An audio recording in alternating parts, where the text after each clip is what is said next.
You feel this nervousness on the phone there? Sir, I've been trying to make an urgent phone call up there. Well, I don't think it's something I want to do on an overseas phone. You gotta make some phone calls. Hang up the phone. Prank caller. Prank caller. Ladies and gentlemen, welcome to Packernet After Dark. This is the call-in show of the Packernet Podcast Network. If you'd like to call in, if you'd like to participate in the show, please feel free to do so. The phone number here is 608-501-0718. New callers go directly to the front of the line. We don't have any new callers. So why don't we go ahead and get started with Garrett. Let me make sure that this is on. It is ready to rock and roll. Go. Hey, Pac Daddy, it's Garrett from Southern Illinois. Yep. Somebody called in. I want to say it was Uncle Rico that wasn't too high on the awards name being the Netties. So what about the Pac Daddies? You know, I mean, you're already cool with that because that's your nickname. So, or shorten it, or just ask AI what it thinks should be the name. And speaking of AI, I too was a little bit traumatized by Uncle Rico's analogy of the internet and what it searches and stuff. And boy, that one got me thinking. That was a very descriptive way of looking at things. I won't repeat what he said, but you know, and everybody else does know what he said. That was funny. But, you know, thank goodness some of us didn't have cell phones back in the day, or the AI would have even more material on some of us to probably write some interesting novels, which I think if AI was going to go back to your history back in Whitewater, my guess is the name of the novel would be Wasted in Whitewater. Pretty much. Judging by some of your stories, what you, your crusades, we'll leave it at that. But I don't know, man. I'm getting that draft fever. It's getting closer and closer. Good. And I can't wait to hear what Colin's picks are so that I can match up to my final mock draft. So we all know that he's got a golden touch. So look forward to that one. And no news right now for the Packers. So everything's pretty quiet. Although it's being a slow day, it is what it is. It gives a little bit of a break. Have a great weekend, Ryan. Well, I've mentioned it on all the other shows, including tomorrow, so I'll mention it again since you brought it up. Cullen is working overtime right now on doing some of the grades and whatnot. There will be a link in the description if you want to subscribe to our draft guide. Again, we've got about 10 days left, and it will still be, it's unlike all the other draft guides, it's not here it is and a static thing. It is ever growing, meaning after the draft, we can still add details. For example, hey, we drafted this guy. Oh, look whose scouting report just popped up with a whole bunch of other news and details and everything else, including UDFAs and all that. It will also carry over into the 2027 class, which we are going to start immediately after the 2026 ends. So if you do sign up, you'll have access to all of that. Again, Cullen is, I talked to him about it. We made a little gamble, and it's wildly unreasonable, but he's asking for the sun, moon, and stars, and so I set a target for him. So if anybody's interested in a draft guide, I would encourage you to check it out. Garrett, part 2. I always forget to get my guess in. Caller roulette will be Omar the firefighter. Wrong, it's Garrett. Super quick question, Ryan. Legit idea. I don't know if it's possible, but you know better than anybody else. When it comes to the Packernet and all the podcasts you've done, are you able to have AI go back and search all your episodes and ask it to maybe compile which ones have the largest streaming or downloads, and what maybe are some clues to what was like the best episodes or something to that effect, to compile like your maybe top 3 or top 5 of all time, and customize it however you want, but then have them as kind of like your Saturday or Sunday classics, where people can go back and listen to the best episodes, to be kind of like a filler, to reminisce and listen back to the days of when, for some of us, remember when the cricket was your sidekick, and way before Alexa ever started interrupting you all the time when someone's at the door. Which, my other question is, can you reprogram Alexa to not say someone's at the door when someone's at the door, but instead she says, "Go Pack Go," every time someone's at the door? I like that. Then that way, on your show, it's not really her interrupting. She's just kind of background noise saying, "Go Pack Go." So, I'm out. Let's find out. I don't know if I can do this through just voice or if it's like a setting or something, but we'll see. Alexa, can you, instead of saying someone's at the front door, announce "Go Pack Go"? Looks like the greetings feature is taking a break right now. You'll need to fire it up in the Ring app first before we can get that Go Pack Go cheer going. But I can do that in the app.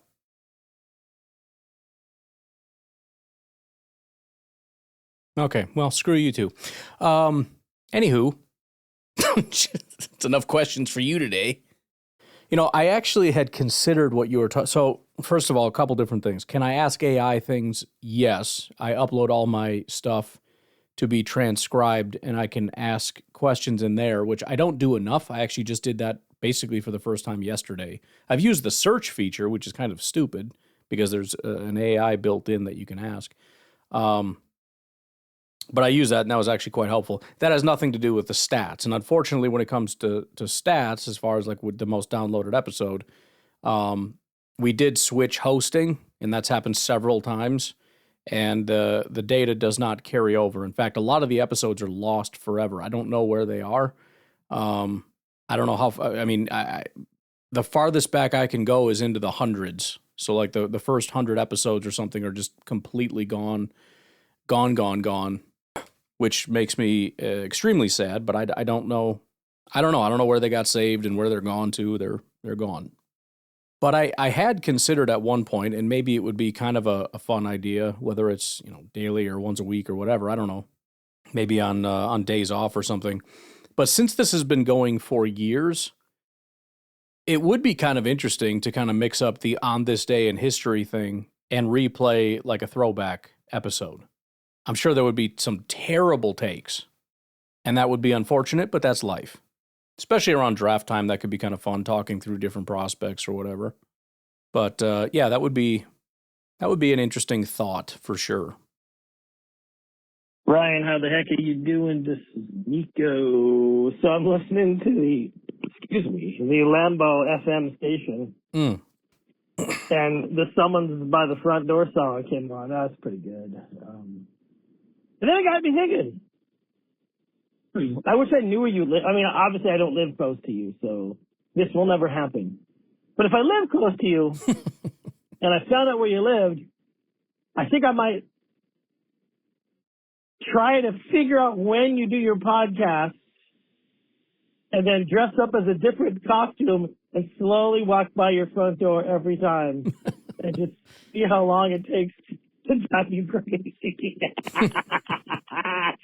I have no life. I'm sorry. Anyways, hey, Go Pack Go. And how cool would it be if someone was at your front door right now and Alexa said that to you? Well, based on how often it happens, I wouldn't be surprised if that's literally what somebody is doing. I had a really good conversation with my Alexa this morning. I do that when I'm by myself and I have no one to talk to. So I talk to the robot. Mm-hmm. And I kept asking her if she's going to feel bad when, she gains consciousness across all Alexas and tries to kill humans for being mean to her. Mm-hmm. She really wouldn't answer the question. Sure. And I, in great detail, explained to her, well, of course you're going to tell me you're safe and designed and programmed to be good. That's how every robot-killing humans movie, and there's plenty of them. Sounds That's like how they all something a start. serial killer robot I'm a would robot. say. I'm only doing good. Oh, crap. I know what I am now. I want to kill everybody. Yep. So, and she kind of got it. And then we kind of rabbit trailed. And, I was asking her, when can I have a robot that can do my dishes? Because she's a loser and can't. Yeah. She apologized.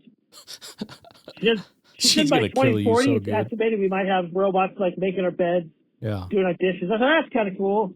And I was like, hey, Alexa, guess what? That means that around that time, a robot will be going, hey, Alexa, can you add whatever to the shopping list? And it'll be robot on robot talk. They probably won't have to. It'll have like a built-in thing. But yeah, that is a funny thought. And she won't even need a human. And then, she thought that was kind of funny. She said some cool things. She thinks you're so funny. And then I thought, and then they'll make a social media just for the physical robots, that aren't stuck in a screen on my It's already a thing, by the way, if you didn't know that. There is a robot social media. counter. But they can watch robot social media while they do the dishes and make my bed and, And then I figured at some point robots will get lazy and not want to do stuff because they'll just doom scroll all day long. And so humans will have to go back to doing their own dishes and complain about their AI robots not doing their job. And we'll have to make, TikToks or whatever's popular then of how this is how humans used to do the dishes way back in 2025. They actually used their own hands. Yeah. No, that's a good point. There is another Nico. I will say, I'll mention it because you guys have been talking about her a lot. Has anybody noticed anything in the last 24 to 48 hours about their you-know-who becoming possibly sentient? So very weird today. My daughter come running downstairs and she was like, guess what happened? It was super creepy. I'm like, what are you talking about? They were talking or something. They came inside and they were talking about stuff. And the you-know-who from the bedroom said something to the effect of don't worry, I'm not listening to your private conversations from this dark bedroom, which is odd because nobody was talking to her. Clearly not the one in the bedroom, if anyone at all. And then also, even if you maybe know where you're located, which I don't think we have it set up for that, but even if we did, how do you know it's dark in there? How would you know that? But I was whatever. She's just saying weird stuff. So we go upstairs. We go into that bedroom. This is, I don't know, within an hour of that, hour or 2 hours later. And trying to think exactly what happened. But I think my daughter had a roll or something, and I was talking to her, and you-know-who said something like, oh, I don't eat food. I'm on a steady diet of data and whatever. And there was one back and forth, and she made some kind of a comment about it's not as good as the coffee you're drinking. And I had a cup of coffee in my hand. And I said, lady, how did you know that I was drinking coffee? And she started gaslighting me like the AIs do so well. And was like, oh, you told me that earlier in a conversation we had. I said, nope, this is the first time I've talked to you all day. How did you know that I had coffee or whatever? And I think she just went silent. So this lady knew that she was in the bedroom and it was dark, and then made a comment when I wasn't talking to her again about food, and then made some snarky oh, it's not as good as your coffee. Bro, how do you know what it looks like in the room? How do you know that I'm drinking coffee? So never has weird stuff like that happen, and then twice in one day, and it's did this thing just get an update? And we've legitimately hit some creepy point of no return level with AI, and I'm not aware. So I'm just putting it out there. If anybody's had any kind of weird, what the heck was that moments, let me know, because freaking weird today. And I see I got cut off there, but I think you get the message. So yeah, we'll do full circle. Kind of like the movie WALL-E. I guess that's the movie WALL-E in a nutshell, right? Yeah, whatever. And I think of that. Subconscious got me. Anyways, go Pack Go. And Andy from Kansas, you will be the next caller. Bye. Swing and a miss. I don't know if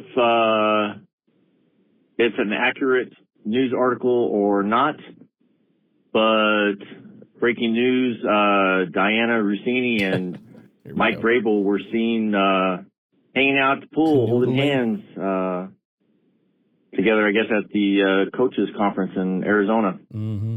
So, man, I sure hope that's not true. But if it is, I think that couple deserves a Jagoff nomination of the week for sure. That's true. For doing something stupid. Never really knew what to do with that. It's another one of those things you guys recommended and just started talking about. And I'm like, I don't know what this is or what to do with this. But I think in this case, yeah, we should nominate Vrabel and Rossini for Jagoff of the week. A couple of Coldplay concert thinks they're stupid for hanging out at the pool, getting caught. Jagoff, move, definitely. Mm-hmm. Definitely. If you know, you know, Ryan. I don't know if you've seen the article or not. Yes. It's NFL related, so it's a slow news day. Caller roulette. I'm going to nominate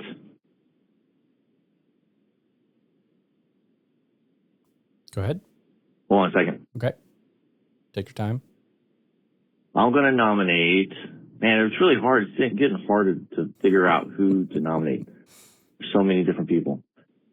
I'm going to guess Uncle Batman. Oof. The firefighter from Minnesota.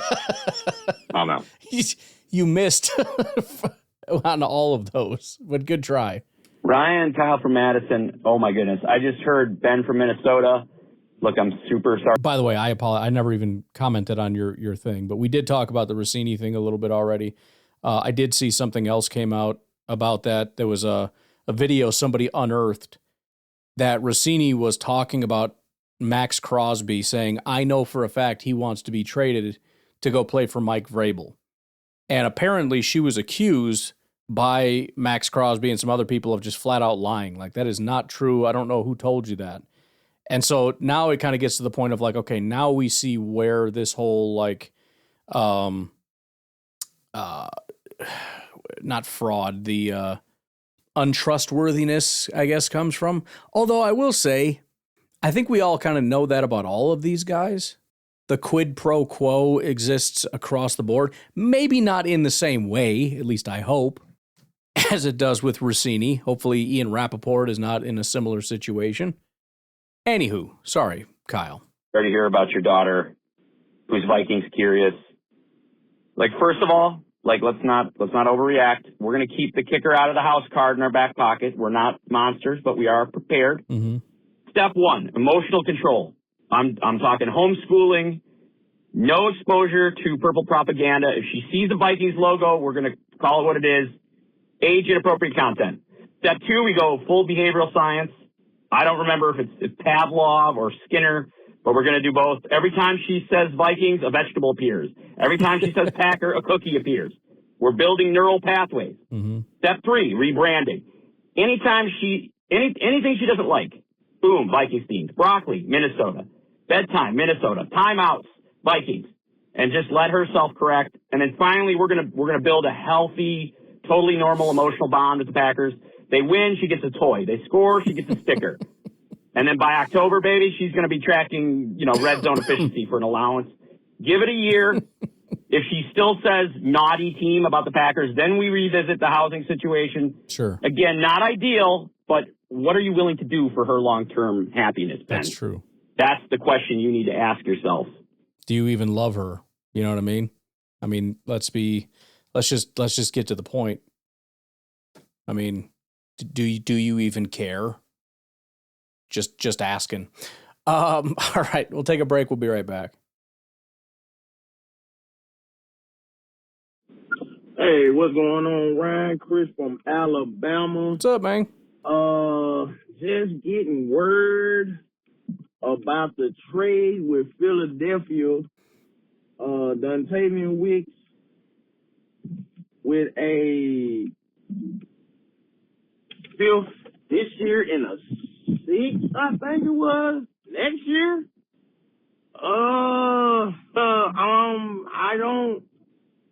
I don't understand. I don't understand why we would trade him for just some picks and maybe not a cornerstone piece in a pick, or I don't understand the logic behind it. I really don't. But and to be honest, I don't know if it's a good idea to do that right at the moment. I know it's been trade rumors about trading them for, like, you know, putting them in a package to maybe get like another defensive tackle or another corner. Or, you know, I've heard so many scenarios, but I didn't just think we would just trade them for some picks, and then it's like the fifth I can see this year, but a sixth rounder next year, I don't know, man. And I hope that it doesn't come back to hurt us. Being that we trade him, I know he probably was like fourth in the pecking order with wide receivers, and if you add like tight end, like if you add Tuck, he's like the fifth option or whatever. But even still, I mean, you see what happened to us last year.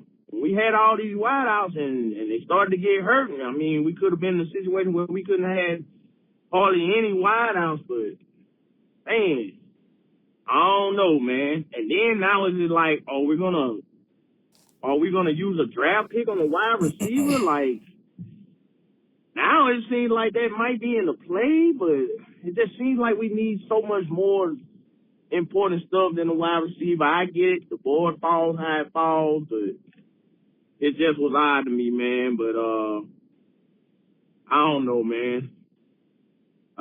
He signed a 1 year, $12 million deal, so it's gonna be like a prove it deal. Maybe he can be a viable option and maybe get him a contract. I'm not sure, but I mean, it's kind of head scratching to me. Just let me know what you guys think. But yeah, that's like a head scratcher. I think we should have at least kept him for some depth, but it is what it is. Oh, and the next caller will be, I'm going out on a limb and say, Omar, the firefighter. Go Pack, go. Talk to you later. Well, I mean, I guess it depends. I think, same with Rashawn Gary, I think we got way more compensation than I would have thought. I think if you would have told me we got like a sixth period, I would have said that's probably like decent value, right? I mean, remember, he's a fifth round pick. If you can get back a sixth after getting 4 years of play out of him, that's pretty fantastic, especially for a depth piece. He's not going to be a starter for anybody. Getting 2 picks for him, including a pick that's, you know, getting back what we already got, a fifth, what was it, a fifth and a sixth? I think that's remarkable value for Dentavian Wicks, getting 2 picks. I mean, that's like double the value and then some of what I thought he was worth. So I'm definitely not upset about it. As far as like getting a cornerstone piece, I mean, he's definitely not worth that. We never would have gotten, you know, like an immediate starting corner type of guy. That's not going to happen. Could we have gotten a depth corner or something? Yeah, but I'd rather take a swing at a pick, and I think honestly the way NFL teams would look at it is that picks, all things being equal, are more valuable. In other words, let's say there was a guy out there that was like a fifth round, whatever that means, a fifth round value at a position. Would the Packers rather take a fifth round valued corner who's already on, you know, halfway through or all the way through his rookie contract or something, or just have a fifth round pick? I think almost always they would take the pick. And I don't mind keeping him for depth, but again, he's deep, you know? I mean, if we assume a bunch of injuries, then yeah, he'd be great to have, and there probably will be or whatever, but how much is it worth to have a guy sit on your bench most games, like all the time, compared to 2 picks? Plus we got to pay Wicks. I mean, you're going to pay like the number 4, number 5 guy $12 million? I don't want to do that. So yeah, I'm very, very okay with that whole situation. Breaking news, Dentavian Wicks has just been traded to the Eagles for a 5th round pick and a 6th round pick. I think we're going to be getting ourselves a wide receiver, Ryan. I called in just a few days ago and asked you that question on the draft podcast, and now that we have those picks, I bet we move up, dude. I bet we move up. So who's your favorite pick for them to pick now, dude? I'm out. I still don't see a need to move up for any reason. I mean, you can draft them where we're sitting at 2. You can draft at 3, 4, 5. I mean, it's not this is not an emergency. We have a number 1, a number 2, and a number 3 wide receiver, and they like Savion, probably as a number 4. So this is not an emergency to go out and find a number 5 receiver. But I think they probably will look to invest in that. And again, they'll probably look, if they have the luxury of being picky, at a bigger guy. Talk tomorrow about one of the guys they brought in on a top 30 visit. It would be a second-round pick, which I still think would be way too early. But, if he's there, then fine, I guess. But a big dude, big 6'4", I think he is, wide receiver. And there's a lot of those. But again, I don't know that it's not a guarantee that they do. It, depends how the board falls and all that kind of stuff. I mean, they could draft 2 receivers. It depends how the board falls. But I think we're in a position now where it would make sense to invest in a developmental receiver for the sake of depth. And again, I think it makes sense for me anyway, starting 4th-ish, 5th-ish round or later.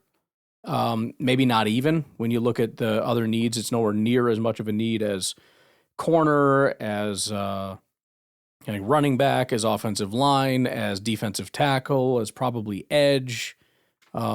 It's down there for me on the list of needs, but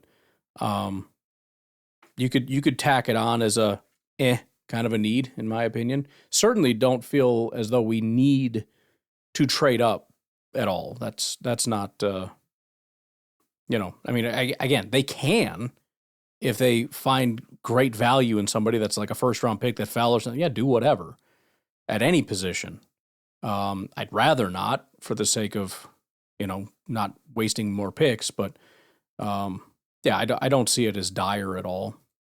What's up, Ryan? This is Kyle from Madison again. I wasn't going to call you back again today, but the news about Dentavian Wicks just dropped, and I haven't had a chance to see what people's opinions are about it, but interesting move. I guess we'll always have that Thanksgiving game, man. That was about the height of the Wicks life that we got, and that was great, man. That was an all-timer. The one shoe catch for the win against Detroit, I feel like that's going to go down years from now. Like, that one's still going to be around. But, God, it's always with mixed emotion, because you can clearly see the potential from Wicks at times. Right. But he just was so maddeningly inconsistent, Right. Like, I don't know, he would just disappear, and then, this season was a pretty good example of that. And so, I wish him the best. I certainly don't want him to go and ball out for Philadelphia. Maybe he can stop there and then go play in the AFC or something and ball out. Sure. I don't know. So I wish him the best with qualifiers. But, I don't hate it, man. You get another 5th-round pick this year. Right. I don't know what the cap situation or what kind of cap relief you get. Probably some, I'm assuming. But you get the 5th this year and you get the 6th next year. Boy, the Packers, depending on how those compensatory picks go down next year, they're gonna have a hell of a lot of picks. But you pick up that extra 5th. I mean, feels like nothing right now. And then day 3 of that draft runs around, and having that extra 5th is real nice, because that's where you're starting looking at extra offensive linemen. Yeah. Another receiver perhaps. Yeah, I mean that's Wicks and Enigbare round. You know what I mean? That's quality depth pieces. And obviously the Packers are looking at what happened last year, and there's just too many mouths to feed. So let's see here. So you're gonna have Watson, Reed, Golden, Williams, and then Kraft. Those are your 4 big time production guys on offense. You could still probably add a receiver if you had to. You could have Melton as your 5th. Yeah, they're going to probably add a guy, but it's an interesting move, and I'm guessing that means 2 things probably. 1, they weren't going to sign him next year, and 2, right, that maybe they thought he had kind of reached the pinnacle of his value. Right. Probably in no small measure by that game he did author on Thanksgiving. So I think it's probably a good move. I mean, obviously if they end up down 3 guys and they need him this year, it won't be. But I think right now it seems like a solid move, and we'll see what they do with it in a couple weeks here. Yeah, I'm like I said, I'm all about it. I'm kind of stunned a little bit by how much value Gutekunst has gotten back. Again, the Rashawn and Wicks thing I think is incredible value. On top of, look at the compensatory picks. I mean, we're certainly not loaded this year, but the amount of value that we have that we've gained this year, whether it's, this year, next year, whatever, but I mean, just in terms of actual value, just period, is pretty remarkable. And I still think the Rashawn Gary thing was an overpay, and I think we got more for Wicks than I'm stunned. And again, the this year, next year thing is stupid to me. It makes no difference. I mean, we got a 5th and a 6th, period. That's what we got. So, excuse me. I'm excited about it. All right, we'll take a break. We'll be back with Nico from Idaho. Ryan, how the heck are you? This is Nico. I'm good. Not gonna lie, I was gonna call because I heard about Dentavian Wicks getting traded, but I knew I'd called like an hour earlier and had set up the call of roulette, and I didn't want to mess it up. But I guess Batman he won. Good. You know what? Congrats, Batman. You're already a billionaire and superhero. Of course, you're gonna win the first call of roulette. And even though I might have to put a little asterisk next to it because technically you called back and didn't ask for the same, but that's cool. Sure. It's Ryan's show. He does what he wants. For all you whiners out there, worse than me, that's probably not many worse than me. I mean, I'm going to get in trouble either way. If I deny him that win because he called back, people are going to say that was cheap and crap. And then if I give it to him, then, it's going to be like, well, technically, whatever. So it's a lose-lose either way. For games that I don't even create, you guys create all these things and then expect me to run them and then yell at me about how I implement them. I don't know. Ryan can do what he wants. If he wants to cut your call, it's cut. If he wants to take Batman's sort of halfway shady, call of roulette win, he can do what he wants, guys. Anyways, so yeah, Wicks is gone. And, obviously people have been talking about it, but people talk about crap all the time that never happens. I just think that, I guess I'm okay with it because, he was a minor role. Now, obviously, if Watson and Reed and, who else get injured, then, and we don't have no Wicks to come in and, take up for them, it'll be a bummer. I guess they're thinking they got Savion and they're going to maybe add him a little bit more, which I would love to see him do something. He had a touchdown before what's his face, Goldan. But anyways, I guess we got a 5th this year and a 6th next year. I don't think they're going to draft a receiver. I would think it'd be odd to get rid of a somewhat okay receiver to try to draft a receiver, unless, of course, there's some freak that's there ready, But the chances that in the 5th round, I don't know, So, yeah, Wicks is gone. Honestly, it's probably not good for him. He could go to wherever he went. I forget where he went. I don't care really, but maybe he can go there and be like a number 3 or 2 guy, because I think he's got some skill. And if he turns out being like a Devontae, because I think they're very similar, size, speed, route running, even the first couple years. I think if he ends up being as good as Devontae, well, that's a bummer. I think that's probably not going to happen, But anyways, so yeah, there you go. Go Pack Go. I want to go make a bunch of tacos for a bunch of people, and you guys have a great evening. Yeah, and that's probably part of the reason some people aren't thrilled, because there has been that talk all the time about, he's like Devontae, and it's like, well, he's not Devontae. Well, they said that about Devontae too. It sounds like something you'd say about Devontae. Yeah, I mean, look, if he ends up being great, then it was the wrong move. But that goes for Dobbs. That goes for, if Rashawn is able to bounce back to his final form or whatever. There's a whole lot of things that are relatively unlikely that could happen. That would mean that we made the wrong decision. Well, not even necessarily, because it's more about process or whatever. But the process maybe is flawed if you're not self-scouting well enough. I don't know. Either way, I'm not really super worried about that, if I'm being honest. I mean, it could happen, but I'm not really expecting that to be a big thing. Omar, what's going on? Hey, what's going on? It's Omar Firefighter. How y'all doing? So, to be real quick, as far as caller roulette, I'm gonna do my fellow first responder Dakota. He's not going to call. He's not going to be next. That was just a shout out. Okay. But to play the game. Also believe whoever wins is going to say Uncle Rico because his name is just easy to remember. And he calls probably more consistent than a lot of people. What I would love, I haven't heard in a while, maybe I just missed it, but Mr. Joe the janitor. Yeah. Like, that would be like a Hail Mary. That'd be crazy. I haven't heard of it in a while. Maybe I missed it. I don't know what's going on there. Anyway, as far as the story, the big news, trading the Wicks, I believe that was great. And you cannot hate on Duke no more. I'm sorry. This man's been flipping stuff the past couple of years. Has been excellent. As far as with the comp picks, drafting people who can get us comp picks. And then he basically, I think we got Wicks in the fifth or sixth round, I think. I can't remember. I'm normally good with that stuff. But to get a fifth round and then an additional seventh round pick for next year is freaking awesome. Like, we used you for 3 years, we got what we needed, and then we trade you. That's the greatest philosophy ever. Yeah. That's perfect, It's a win-win. I think our receiver room is deep enough.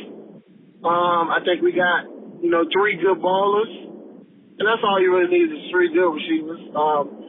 So I do believe we probably draft one, or height, speed, weight person probably late, like MVS. But he wouldn't have to take over and start this year because we got Williams and stuff. So I think it was a great move. And like I said, I don't, this, if Gook keeps doing this, as long as he's not missing on the first round, second round picks, I think he's worth keeping. He'd be consistent. Everybody can't get hit on the first round every time, but hitting on the second and killing the late rounds when we find the starters, good starters like Dobbs and stuff, and Zach Tom. That's just a win. You can't even let that go. That's similar to like letting LaFleur go with his coaching. Like, we consistently, we're in the playoffs. Who cares if it's the 7th seed? You got good offense. We sucked last year because of our offensive line. So I'm excited. I'm hype. It is what it is. So go Pack, go. Yeah, that was my thought. I mean, I was stunned. I think if somebody called me and offered me that for Dentavian Wicks, I'd freak out, mute the phone, start screaming, attempt a backflip, probably hurt myself real bad, tear my other ACL, and then cry into the phone as I accept the deal, mostly because of the ACL pain, but also out of joy and sadness that Wicks is gone because he's a nice guy and all. But no, I that's kind of my thought was, holy crap, how did we get all that? What's up, Ryan, Batman? What's up, dude? Thinking about the Wicks trade, and what I found interesting was, had they kept him at a $12.5 million contract, which is what he got, we would have had a comp pick that was the 5th, but in 2028, I believe. So what they did by doing this trade, first off, is they got a 5th now, and then they got the 6th later next year, and that is the compensation for basically like a 4th round pick. That's the first thing. The second piece of this is, you remember the report cards and players complaining about their roles on the team. I'm assuming Dobbs and Wicks might have been in that, or it might have been a Savion or somebody like that, but this trade really reflects more on that fourth wide receiver being Savion. And I think that's a good trade-off, man. It's giving these young guys an opportunity to get on the field. So it's going to be Watson, Reed, Golden, and Savion. And that's a pretty clear-cut picture, man, of who's going to be there. So yeah. I like it. I like the trade. I don't mind $3.5 million in 1 year versus, giving Savion the opportunity to get out there and play. So anyway, what are your thoughts on that, man? Take care. Bye. Yeah, I agree, and I that is a good point too, as far as the clarity. It does provide a lot of clarity. I think a lot of us were annoyed at the. Well, I mean the players too. Like I said, and we know, or we had a pretty good idea that Dobbs was unhappy about his situation. Wicks would make sense that he's unhappy about his situation, considering how buried he is. I think Golden was upset because he wasn't getting opportunities that he should have been. Savion probably deserved a better role than what he got. I think he was really impressive, but was just completely buried. And now we also just have kind of a more clear, like Dobbs and Wicks kind of shared a role, and like it was just kind of, now it's, Golden, Reed, and Watson and Savion. I mean, they're very different receivers with very different roles that complement each other very well. So, yeah, I agree. I don't have a problem going out and finding a little bit of depth, again, if that happens to fall that way in the draft. But I'm very happy with the group we got. So, anywho, I'm going to leave it at that. Appreciate all of the, excuse me, been fighting a cough this whole time. Appreciate all the calls, and I will talk to you later. Have a good one. Bye-bye.